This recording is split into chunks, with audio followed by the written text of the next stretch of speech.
Today's daf we're going to be learning is Nazir, daf kaftet. This week's learning is dedicated by Phyllis and Yossi Hecht in memory of Phyllis's father's 14th yahrzeit. L'zecher Rabbi Yochanan, Binyamin Ben Zalman, Tzvi Witkin, Jerry Witkin. Dad was a friend to all, activist and champion of causes, and sameach b'chalko. Dad only knew how to give and never learned how to take. It was so appropriate to commemorate this part of Adar in your memory as the yahrzeit is the first day of Rosh Chodesh Adar. Mishenechnas Adar Marbim b'simcha. Your legacy of 6 children, 29 grandchildren, and ever-growing great-grandchildren, all Torah Jews, continues to live on. You were so missed, and we've been so blessed. Okay, we're going to get started with our daf, going back to the Mishnah. We saw that ha'ish madir et beno b'nazir ve'ein ha'isha maderet et bena b'nazir. So we saw that a man can make his son into a nazir, but a woman cannot make her son into a nazir. And soon we'll get to the fact that a man can't make his daughter into a nazir. You might say that seems unfair. On the other hand, think about the girl's hair having been shaved off by her father's decision. So maybe that's a good thing. So the Gemara is going to ask, why the difference? That's what we saw yesterday. Ish ina valishalo. So the first 2 questions are going to basically be, where are the women? The Gemara isn't always so concerned. In this case, they're very concerned. Why can't the mother have the same power as the father? Why can't the daughter become a nazirah by her? This is going to be the second question, and not her, and only the sons and not the daughters. So the Gemara asks this question and then answers my time. Rabbi Yochanan omer halachai amar halachai benazir. Rabbi Yochanan said, it's what we call a halacha l'mosh mesinai. We've seen this. Rabbi Yochanan keeps saying this. In Nazir, there seems to be these unique halacha l'mosh mesinais. It's halacha l'mosh mesinai. Rabbi Yosi Rabbi Chanina amar Reish Lakish. Rabbi Yosi Rabbi Chanina passes down in the name of Reish Lakish, just like Reish Lakish had a whole debate with Rabbi Yochanan about the ma'ot stumim, Yiplu l'nidava, the undesignated money goes to nidava. Remember, Rabbi Yochanan said it was halacha l'mosh mesinai. Reish Lakish said it was learned out from a pasuk. In this case, Reish Lakish is not going to learn this one from a pasuk. He says, "Kedei lechancho b'mitzvot." It's part of the mitzvah of chinuch. Wow, this is a fascinating line. Why do you have to teach your son to be a nazir? Forget about Rabbi Elazar HaKapal, who thought people shouldn't be nazirim. And here he's basically saying you should teach your son to be a nazir. Seems a little bit crazy. So first of all, some of the commentaries say the idea of teaching your son to be a nazir has to do with teaching your son to refrain from doing things. It's like a nazirut leads to prishut, as in Pirkei Avot, and therefore it brings, right, by refraining from doing things, it teaches you how to be more disciplined, you could say, how to be able to refrain from doing things, and that's a basis for learning mitzvah.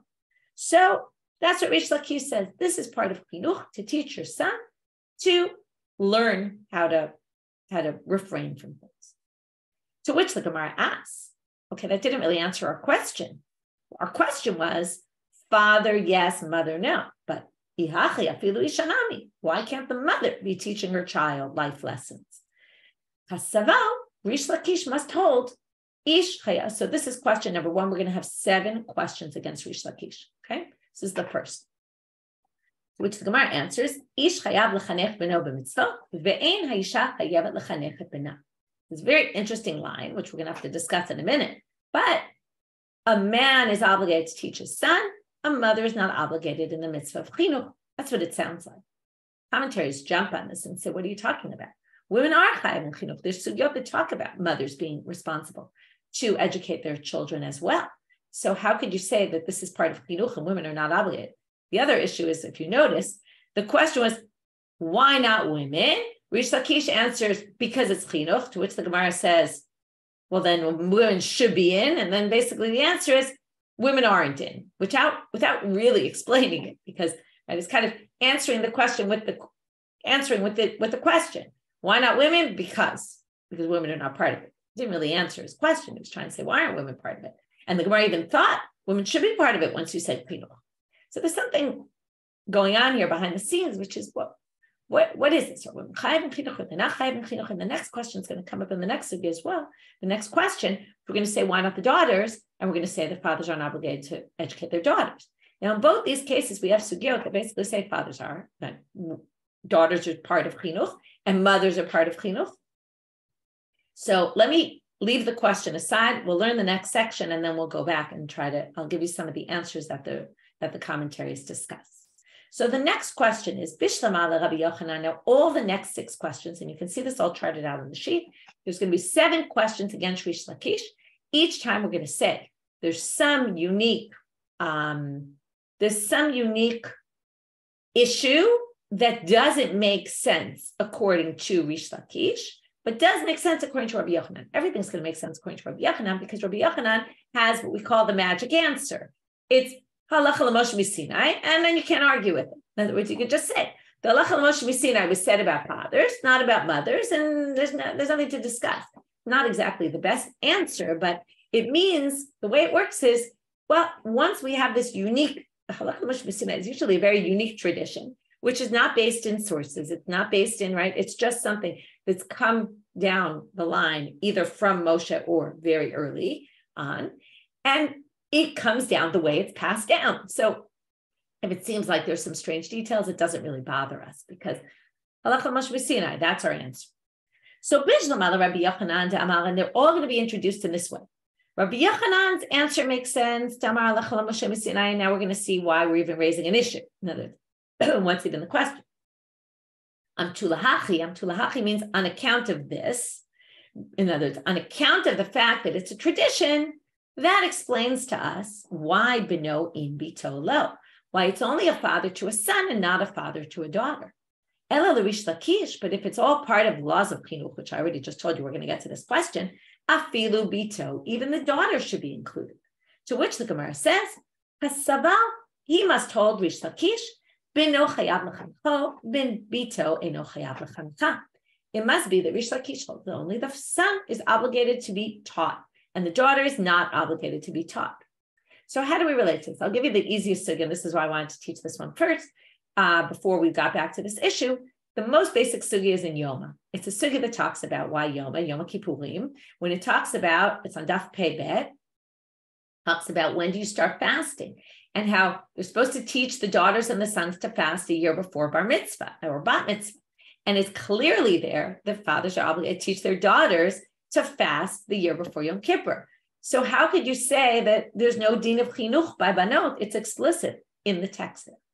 So there's all sorts of answers given. Some answers are maybe Reish Lakish doesn't hold by that. Okay, and you could say Reish Lakish holds that mothers aren't obligated in chinuch, the daughters don't need to be taught, but other people disagree, and the mainstream is that we don't agree with Reish Lakish about this.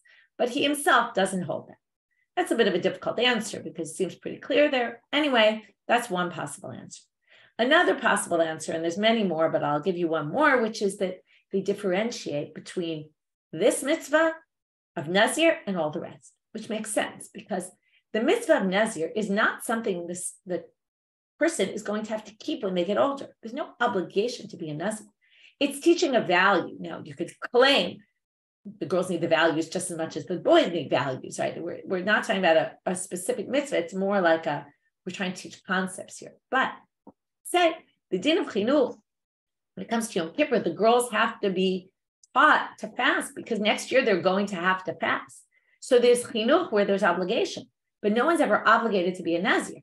And that's why when it comes to chinuch, it's only going to be applicable to the boys and not to the girls. Now then, begs the question, why the boys then? And why not, But one could see that there's at least a distinction, and we're not talking about all mitzvot. The mother is obligated to teach their kid mitzvot, but not things like Nazir, because Nazir is this whole din of chinuch of Nazir is a unique halacha, which then, you could claim, okay, it's a unique halacha in chinuch, which only applies to fathers to sons, and not mothers and not daughters.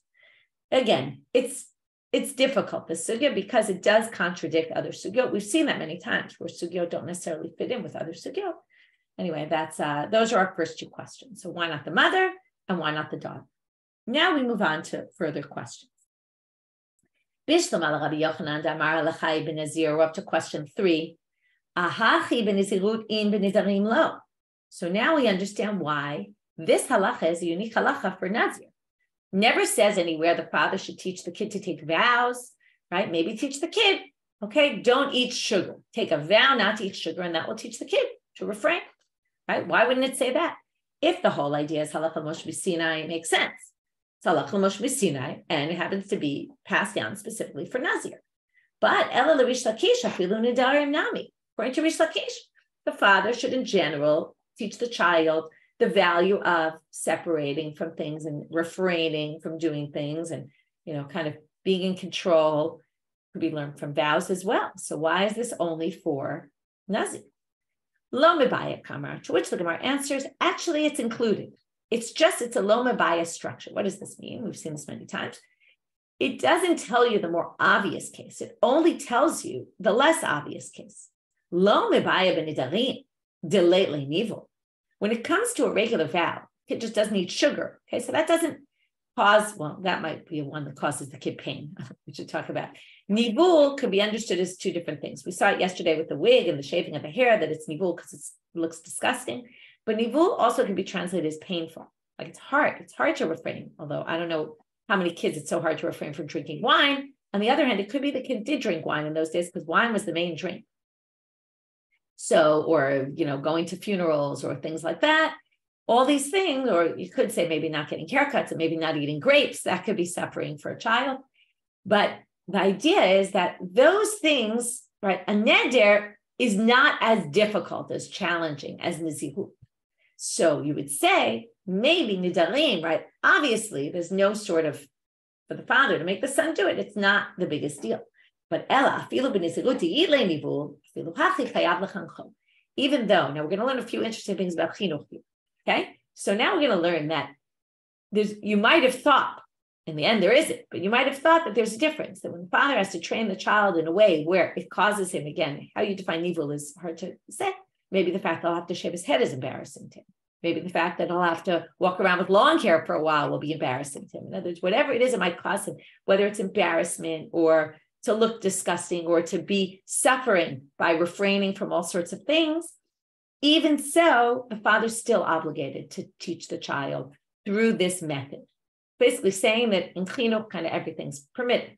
Although, wait till we get to the next line. And this is going to be very interesting. This is I think the most interesting part of today's daf. Bishlama Rabbi Yochanan damar halacha b'nazir hainu dekatani michal shemichu krova. If you say, now there's a very strange halacha in this mission. The father makes the son a nazir, but the child himself or the relatives are allowed to say, no way, no how, and basically he won't be a nazir. So if you say again, halacha bin nazir, it's halacha l'moshe misina, this is a tradition, anything is, right? Anything goes. So yeah, we could say it's a tradition that the father could do it, but not if there's a kickback. Rabbi Yosi, Rabbi Chanina, Reish Lakish. But according, if you say it's chinuch, and here's a great question: Who are the relatives, or forget that, the child himself, to say thanks but no thanks? I don't want your education, right? If this is part of the educating of the parent of the child, or particularly here, we don't need gender neutral language. It's the father of the son. Then. Who's the family to get involved and say, oh, no, you can't educate him in this way? Or who's the child to say, I'm not interested in this education, right? Do we have a chance as children to say, you're guiding me in this way and I'm not interested? I mean, of course we can, but we're not supposed to be doing that. So that's the question. Now here, the answer is fabulous. Hasaval kol chinuch delo chashiv lo nichale. Okay, now I just want to check one thing. I think there's a different, So if you look in the Hagahot V'Tziyunim, I have it in my Gemara, I don't know if you have it, there's a little aleph there. And the aleph says it should say, Kol chinuch delo chashiv bizyonahu v'lo nichale.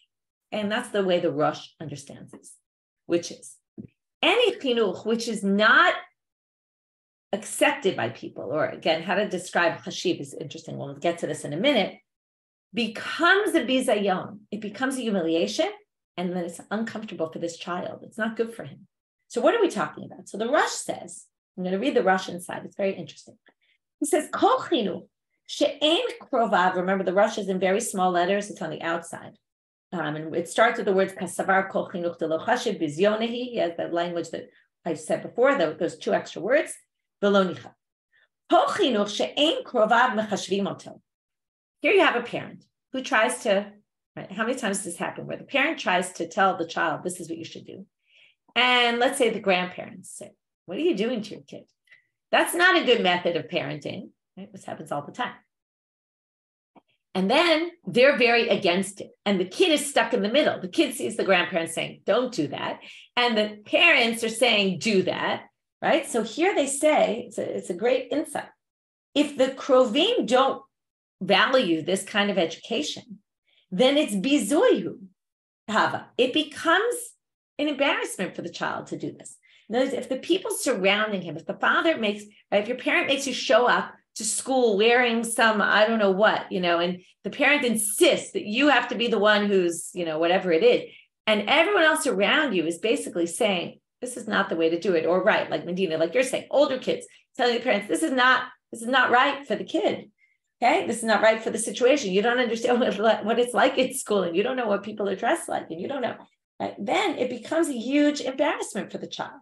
And here's a fascinating line. He says, the Chachamim, according to him, this is Chachamim saying, this is chinuch, and you should teach your kid in this way. But the rabbis would never do it in such a way. So first he points out this issue, which again, I think you could go in other ways with it. But he says, well, imagine this child being pulled in two directions. The grandparents or his siblings are saying, go this way, and the parents saying, go this way. It's very likely he's going to not be a Nazir and go against it because he's being pulled in what, right? It's like when they say even two parents, right? It's easier sometimes when there's one parent and one message. Parents sending mixed messages makes the kid all confused. So the kid might likely go against the Nazirut. Alternatively, you could say the Chachamim would never institute something that was going to cause such an embarrassment to the child, that all the people surrounding him think this is a bad idea, except for his father. And then that's not a good method of doing cleaning. It's a fascinating message here in terms of obviously where you take it and what kind of issues you give up on being mechanech your children because it causes them embarrassment. That's the age-old question. How do you bring up your kids? We always joke, not like anyone gives you a manual and here are the rules and here's how to do it. So, but here's a really interesting situation. Again, this is all just to be able to explain the Mishnah according to Reish Lakish. The Gemara is always coming in hindsight here. They know that the Mishnah says this, and they know that Reish Lakish says chinuch, and they have to kind of merge it all together, and they come up with this creative explanation book, which happens to be fascinating. Okay, next. Bishlam Rabbi Yochanan. Here we're up to question 5, I believe. Bishlam Rabbi Yochanan Damar Alachai ben Nazir. Mishum Hachin Megalech va'avid hakafa. Now we're going to start getting into all these situations where a Nazir ends up doing things that are against the halacha, but he can do it because he's a Nazir. Or they create halachic issues. So, for example, one of the things the Nazir does is shave all of his head. Now, men are not allowed to shave their peot, corners of their head. So, how do we allow this child, if it's only chinuch, meaning it's only rabbinic, how can he shave his head at the end and cut off all the peot? Doesn't make any sense. That's hakafa. Hakafa is to basically create this. Hakafa is really where you which means if you cut off your peot, you're going to end up with this circle of hair, okay, instead of where hair is coming down over here, etc. So basically, they say it makes sense according to Rabbi Yochanan. You could say halacha, it's a tradition, it's doraita, that overrides, right? Because a regular Nazir, it overrides that prohibition. Rabbi Yosi, Rabbi Chanina, Reish Lakish. But what do we do about him? It's only chinuch, which is Rabban. How do we allow this? Says, if you're just cutting off the peot, that's asur by Torah law, because then you end up with the circle around your head, which is forbidden for whatever reason. But if you shave off everything, then that's already only forbidden by rabbinic law, because the issue is to shave just the peot, leave the rest of your hair. That's more the problem. So therefore, if it's Rabban, how does that help us? Well, chinuch de Rabbanan. Chinuch is also de Rabbanan. So they're all at the same level. So now, once they're at the same level, chinuch de Rabbanan v'dafei hakafa de Rabbanan. You can say the mitzvah of chinuch, the rabbinic law of mitzvah, overrides the rabbinic prohibition of shaving off all your hair. Bishlama Rabbi Yochanan, 6th question. Da'amar halachai ben Nazir. Ahachi megalech my tekorban. What's the issue? If you say it's halacha Moshe Sinai, then because of that, he can bring a sacrifice when he shaves. If it's just the Rabbanit, He's bringing a sacrifice that he's not actually obligated in on a Torah level. Now we're going to talk about this Torah level, rabbinic level. From a Torah perspective, he's not obligated in mitzvah. If you say he's obligated in the sacrifice. If you say he's not obligated, it's only rabbinic to teach the kid how to kind of learn to refrain from things. Well, for that, you can't bring a sacrifice for a Rabban, and then you're bringing chulin into the asara. We've talked about this before. That means you're not allowed to bring a sacrifice. You're not obligated. You're not obligated by Torah law. In the sacrifice, how could you possibly do it? Hasaval, Reish Lakish must hold chulin ba'azara lav doraita. He must hold. There's a debate about this. He must hold on the side of the debate that bringing in an unnecessary korban is not actually forbidden by Torah law. And again, once you say it's forbidden, it's only forbidden by rabbinic law, you can say that the rabbinic mitzvah of chinuch overrides the rabbinic prohibition of bringing in things that don't belong in the temple to the temple, right? Sacrificing things in the temple that really aren't sacrifices. Bishlama, last question. Bishlama, the Rabbi Yochanan damar alachai ben Nazir, ahachi ki mitame ma'ite korban sipurim va'achil kohen malika. Now we have a whole bunch of things we have to get through, which is, number one, when you become impure, we already know you bring sacrifices. And of those sacrifices, you bring 2 birds. What do you do with those birds? You do malika. You don't do slaughtering. In the temple, instead of slaughtering, you do malika, which is when the kohen takes his finger and the back of the neck, and he basically kills the animal like that. Now, according to this, the malika, if you do malika outside the temple, you're not allowed to eat a bird like that. It's not a kosher shechita. It's only a kosher shechita when it's done in the temple for the purposes of a sacrifice. And then what happens? Who eats the meat of this chatat, the sin offering? Kohanim. The Kohanim always eat the meat of the sin offerings and the guilt offerings. So if you end up with a situation where father made the son into a Nazir, the Nazir becomes impure to a dead person. He has to bring these birds. And what happens with the meat of the birds? It gets eaten by the Kohanim. But if on a Torah level, he's not actually obligated, according to Reish Lakish, so here we'll read it right now. Rabbi Yosi, Rabbi Chanina, Amar Reish Lakish, haka achil nevela. He's eating unslaughtered meat because on a Torah level, again, it was sacrificed in the temple as a sacrifice, but on a Torah level, they weren't obligated in a sacrifice. So basically on a Torah level, this isn't really a sacrifice. So how could he eat a bird that was shechted, that was slaughtered through malika and not actual slaughtering, when if it's not a sacrifice, you actually can't do that. So again, it was a sacrifice, you have to understand, but from like Torah glasses, on a Torah perspective, from the doraita level, it's not allowed because you have to do shchita, not malika, and on a Torah level, this wasn't a sacrifice. So how could you do this? So now the answer, kasaval, and this is going to lead us into a whole new thing, Rabbi Yosi Rabbi Yehuda. Okay, we're going to now say that Reish Lakish holds like Rabbi Yosi Rabbi Yehuda. Don't confuse Rabbi Yosi Rabbi Chanina. Rabbi Yosi Rabbi Chanina is an Emorah in Eretz Yisrael who quoted Reish Lakish all along. He was in the beginning of the sugya. It's Reish Lakish, but it's quoted by Rabbi Yosi Rabbi Chanina. But now we're going to say that Reish Lakish holds by a particular Tana who's Rabbi Yosi Rabbi Yehuda, who holds the ein shchita la'of min Torah. B'chulin ba'azara lav doraita. He has told 2 things. One, we already said, chulin ba'azara is not forbidden by Torah law, and that's why you can bring the sacrifice. Not only that, this is a fascinating opinion that you might not know about, which is the fact that you have to slaughter a bird the way you slaughter an animal, right? Buying it for the birds. Kosher shchita is not forbidden, is not necessary by Torah law. You can actually eat a bird, not one that died on its own, but you could eat a bird by Torah law if you did malika, or if you somehow cut the simanim without doing it in the exact proper way, right, the esophagus and the trachea, without cutting it exactly the way you're supposed to do a shchita, it's actually good. You can eat. So a bird that dies on its own, you can't. But a bird that was slaughtered a little bit differently, either by malika or by some other kind of shchita, would be kosher by Torah law. Reish Lakish must hold that, because otherwise there's no way you can eat the malika. Okay, and then we're basically saying he holds like this opinion of Rabbi Yosi, Rabbi Yehuda. So there were our 7 questions. We brought up 7 issues. You can read them back on the chart. It's very organized in terms of what the issue was from each one and why that raised a difficulty on Reish Lakish and how Reish Lakish would answer that. And none of them were problems with Rabbi Yochanan, because as soon as you say it's halacha l'mashma sinai, you can basically resolve anything. So now the Gemara says, wait a minute.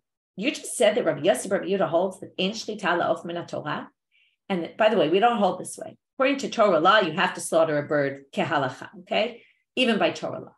But he holds that it's only a rabbinic law. And once you hold it's rabbinic law, then obviously this rabbinic law of chinuch overrides that rabbinic law. But now the Gemara is going to ask, is Sava Rabbi Yosi Hachi, Rabbi Yosi, Rabbi Yehuda really holds that way? That you don't need shechita by Torah law for a bird? And now we're going to quote a long source, okay, which is a little bit of a strange source. You'll see why in a minute. V'hatanya, doesn't say in a bright. And now we're going to bring this whole source to basically show that Rabbi Yosi, Rabbi Yehuda clearly requires shechita for a bird. And we're going to assume on a Torah level. Okay? So here's a source. We're going to learn from a pasuk. Okay? The question is this. It starts with a question. It's a midrash halacha style, where we're going to basically try to get the halacha from a verse. How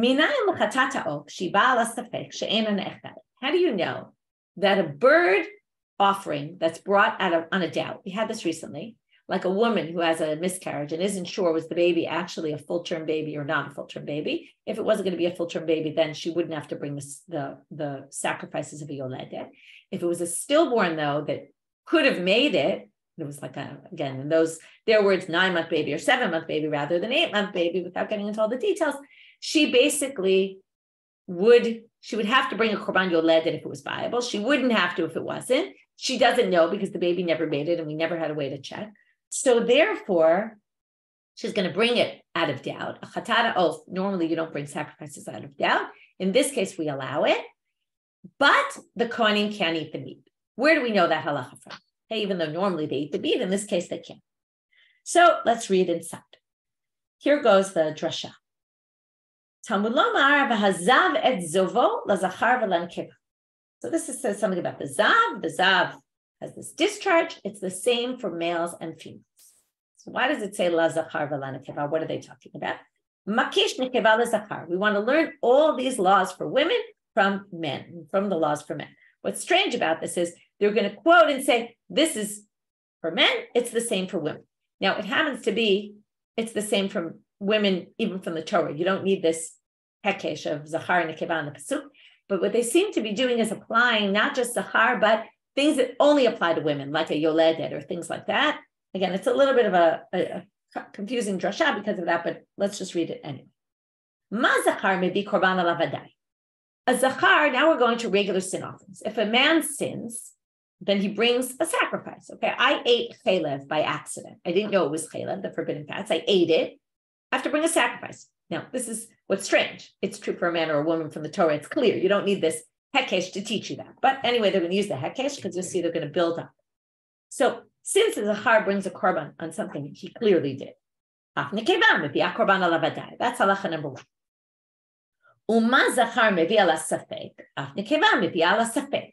Now, if I'm not sure, we talked about this recently, I'm not sure if I ate chalev, or maybe it was regular fats that were permitted.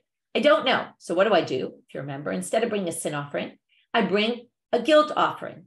It's called a hanging guilt offering, an asham taloi. It's to take me until I figure out whether I really did something wrong or not. But in the meantime, I can get atonement for possibly doing something wrong. So just like a male and a female really brings al safek, even a female, here's what we're really trying to get to, a female who brings a korban yoledet, for example, and isn't sure if she really gave birth to a child, if her stillborn was viable or not viable, she would still bring it ala safek. What else? Not exactly min is which type, but we mean type based on birds or animals. So if he was supposed to bring a bird offering for his sin offering, then his asham is also, but really it's not. The chatat is an animal, and the asham is an animal. In other words, the asham taloi that you bring in place when you're in a safek, a doubt situation, and you bring an asham instead of a chatat, it's from the same type category. It's animals. It's not the same animal, but it's animals. Likewise, likewise, the woman, if she was, let's say the yoledet was supposed to have brought 2 birds, so she brings a bird for the chata, right? Her replacement, her safek one she brings is also 2 birds. So now they say, well, if that's the case, how far do we take this comparison? So what happens with an asham tavli? An asham tavli has laws of a regular asham, even though it's only a doubt. We're not sure if you really did something wrong. An asham tavli becomes a definite. It's not like you bring an asham tavli, you maybe bring an asham tavli. No, an asham tavli is a definite korban that you bring. It's a weird thing. We're not sure if you did something wrong or not. And you basically bring a full korban that's not considered a safek korban, right? But it really is brought out of doubt because you don't know if you did something wrong. Now, what happens with that meat? The same thing that happens to all asham meat. The kohen eats it. So you might have, if we take this comparison all the way, and it's eaten, maybe the woman also would bring a korban and it would be eaten when she's in a safek, which they say, amarta lo. No, the answer is no. Why? There's only one issue with the asham being eaten. What's the one issue? If you really didn't eat chelev and you really weren't obligated this korban, what have you done wrong? You've done one thing wrong. You brought chulin to the azara. You brought non-sacred meat and sacrifices if it was a sacrifice and it's not really because you really didn't do anything wrong. That's the worst case scenario. There's one thing wrong. So the Torah basically overrides that and permits it. But tomar b'nekeva shnei surim. We finally get to our punchline, which is what? With a woman, this woman who brings a bird out of safek, there's two problems. What are the two issues? So one is chulin ba'azara. What's the second issue? My shnei surim, the Gemara asks, lav isur chelev v'chulin ba'azara. Is it not that the animal was, the bird, was malika was done to the bird. When malika is done to the bird, what happens? If it's not really a sacrifice, then you're forbidden to eat it. Now, what do you see here? Okay, now we have to go back.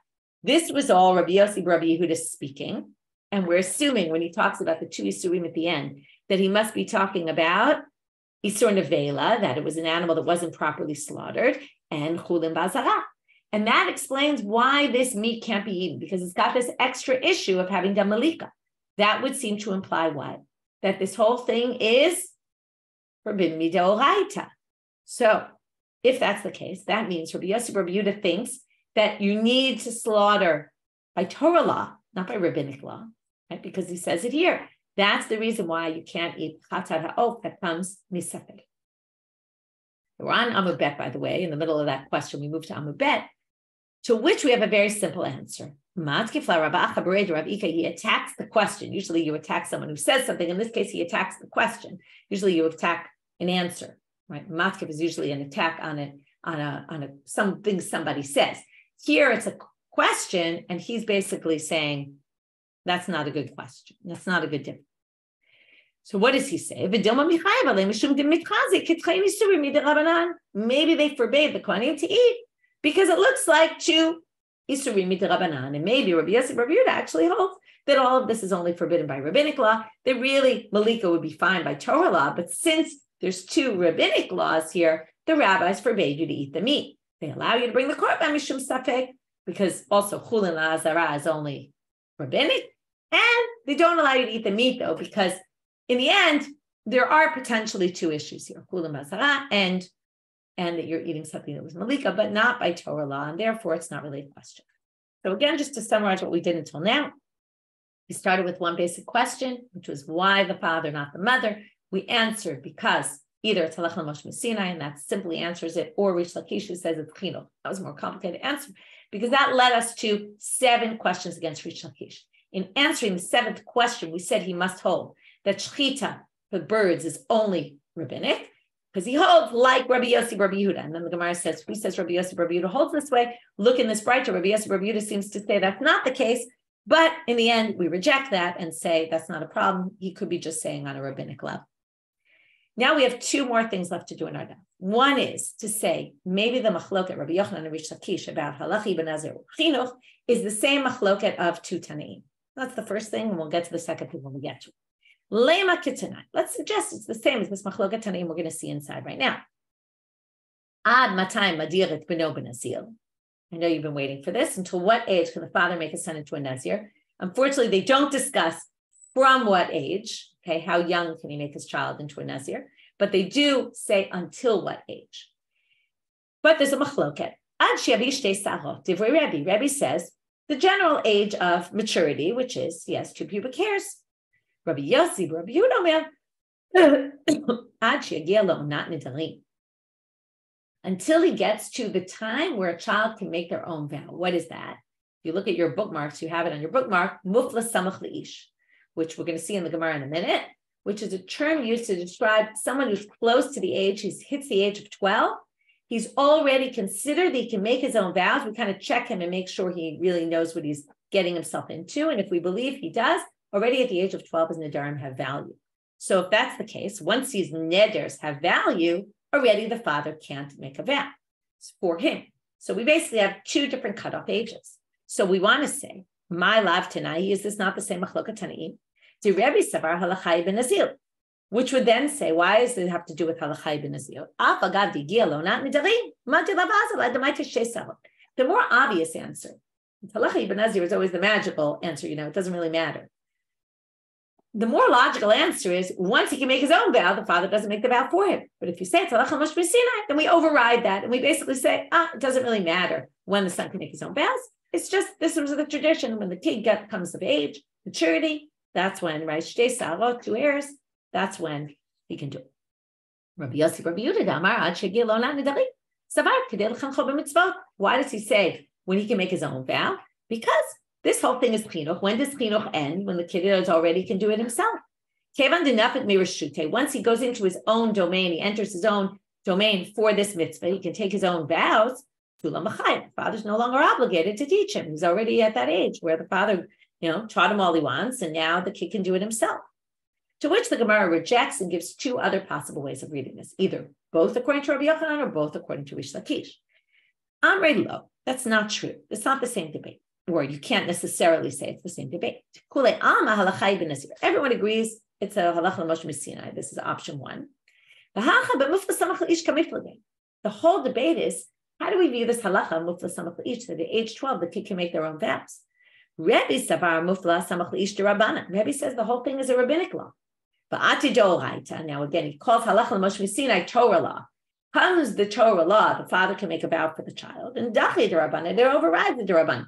Doesn't care that the son already can take his own vow, because that's only on a rabbinic level. On a Torah level, it's not until he has 2 hairs. So therefore, that's why the age is 2 sarot. Rabbi Yosi, Rabbi Yehuda savar mufla samach leish doraita, and he obviously holds the opposite. The Torah law is that at age 12, the child can take his own vows, which means the father no longer needs to teach the child anymore. And that's why it's only up to that age. And option 2, ibait ema dekule alma kedei lechancho b'mitzvah. We can now explain everything according to Reish Lakish. Everyone agrees it's a long chinuch. Umufla samach leish derabanan, and everyone agrees that mufla samach leish is only a rabbinic law. And now the debate becomes which rabbinic law wins out. Rebbe savar ate chinuch derabanan v'dache mufla samach leish derabanan. Rebbe says the mitzvah of chinuch derabanan is more important, outweighs mufla samach leish being derabanan. So the derabanan of that overrides the derabanan of that. Chinuch is more important, so we're going to stretch the father's ability to do chinuch until the kid reaches full maturity. Rabbi Yosi, Rabbi Yehuda, Amar ad shegei lo not nedarim, who says the younger age at 12, kasavar lo ate chinuch derabanan v'dache mufla samach leish. Says no, chinuch derabanan doesn't override this other derabanan of mufla samach leish, right? And then you have to kind of weigh which is a more important one. So that's the debate between them. So in the end, we see the second part we did of today's stuff was to try to suggest that Rabbi Yochanan and Reish Lakish, their debate was based on this Talmudic debate. It's not. But now they're going to suggest something that actually works. Now they take this debate that we just saw between Rebbe and Rabbi Yosi, Rabbi Yehuda, and we say it's the exact same debate that Rabban, Gamliel, and Rabbi Yosi are having in the Tosefta. Now in the Tosefta, I just want to talk about Rabbi Yosi and Rabbi Yosi, Rabbi Yehuda. In our version of the Gemara, it seems to be that they think it's a different Rabbi Yosi and not the same, and they're matching up Rabbi Yosi, Rabbi Yehuda to Rabbi Yosi. Happens if you open the Tosefta, he appears as Rabbi Yosi, Rabbi Yehuda, which means he's the same person. And then of course it fits in, or at least his opinion fits in. So there's a bit of an issue here, but we're going to leave that issue aside because we don't know which version is correct anyway. It could be Rabbi Yehuda was added into the Tosefta by accident. It could be it was deleted here by accident. We don't really know.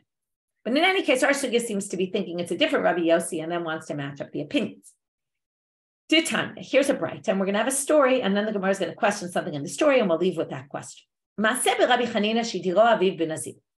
case of Rabbi Chanina, his father made him into a Nazir. They brought him before Rabban Gamliel. Rabban Gamliel wanted to check him to see, does he have 2 hairs or does he not? Because if he has, then the father's nazirut is not valid. He doesn't. That seems to be exactly matching Rebbe, who said it's all about 2 sarot, right? But Rabbi Yosi Omer, no, he was checking leidai migilo, not nidarim olo. Rabbi Yosi says no. What they needed to check was he 12 or was he not 12? Had he gotten to that age where he's a muflas samach leish, and then they just check whether he knows what he's getting himself into, and if he does, then right again. If he reaches that age where he already understands, then the father's neder won't be valid. Okay, so they were trying to check the age, and you see a debate about what exactly they were trying to check. Was it not the age, but were there 2 pubic hairs, or were they trying to check what exactly his age was, right? Whether they bring his birth certificate, right? We don't know exactly, but they were trying to check if that was the case. So here you see, we can already end here. That's the debate. Okay, it's the same debate as Rebbi and Rabbi Yosi, Rabbi Yehuda. But the story continues. Amarlo. So Rabbi Hanina, this little boy in court, gets up very bold and he says, and usually kind of kids are shy in court. His father just made him into a Nazir, Anyway, they're about to, could be also, he had an ulterior motive here. They were about to check, does he have 2 pubic hairs? And he didn't really want that check. It's possible.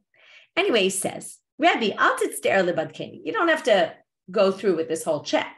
Because im katanani, if I'm too young, I'll be for my father. Meaning, if I'm underage, I'll be a Nazir on my father's account. Im gadolani, and if not, I'll take on Nazirut right now.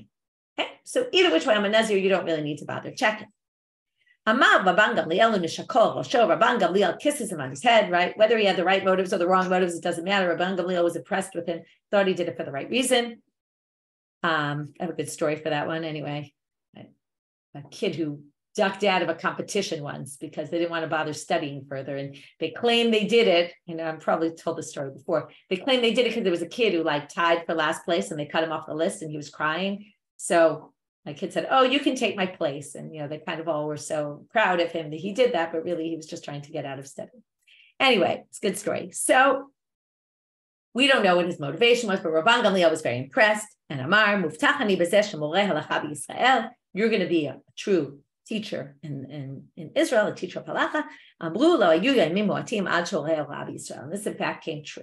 Okay, which could mean that Rabbi Hanina really did have the right motives and not what I'm suggesting. I certainly don't mean to belittle him. I'm just kind of trying to imagine the scene. In any case, the Gemara starts with a question now and says, Bishlam ala Rabbi Yosi. You notice here it says Rabbi Yehuda, and there's a note, and some people take it out because it's unclear. But anyway, let's go with Bishlam ala Rabbi Yosi, Rabbi Yehuda, because now they're really going back to the original debate. Rabbi Yosi, Rabbi Yehuda, and Rebbe. If you say it's all about the age of 12, then it makes sense. Katan and gadol, they assume means by age. So if it's all age related, then it's all age related. Then that's, are you 12? Are you not 12? But if you go according to Rebbe or Rabban Gamliel, who said it was 2 sarot,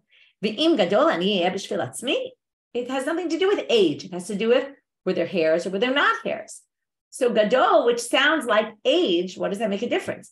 As long as he doesn't have sarot, it doesn't matter his age. He's still in the domain of his father. So there's no such thing as if I'm gadol, if I reached a certain age. It has nothing to do with age. Okay, of course you could say gadol maybe means maturity and not age, but they assume it means age and therefore ask the question, and we'll see tomorrow how they respond. So quick review of the daf. Machloket Rabbi Yochanan Reish Lakish, what this halacha is based on, if the father can make his son into a Nazir, not the mother. 7 questions against Reish Lakish. After the last answer, they question that last answer. He holds like Rabbi Yosi, Rabbi Yehuda. Does Rabbi Yosi, Rabbi Yehuda really hold what they say he holds? Bring a bride to contradict, and then they resolve it. Then they try to say Rabbi Yochanan and Reish Lakish perhaps are based in Machloket Tanaim about until what age the father can do this, but they reject that and explain it both according to Rabbi Yochanan and both according to Reish Lakish. But then the Tanaitic debate that they mentioned happens to be the same Tanaitic debate as we see between Rabban Gamliel and Rabbi Yosi. And then once we brought that story, we then asked a bit of question on something in that story doesn't make so much sense according to Rebbe's opinion. And then we'll resolve that tomorrow and move on to the next mission. Have a great day, everyone, and a Chodesh Tov, and we'll meet up tomorrow.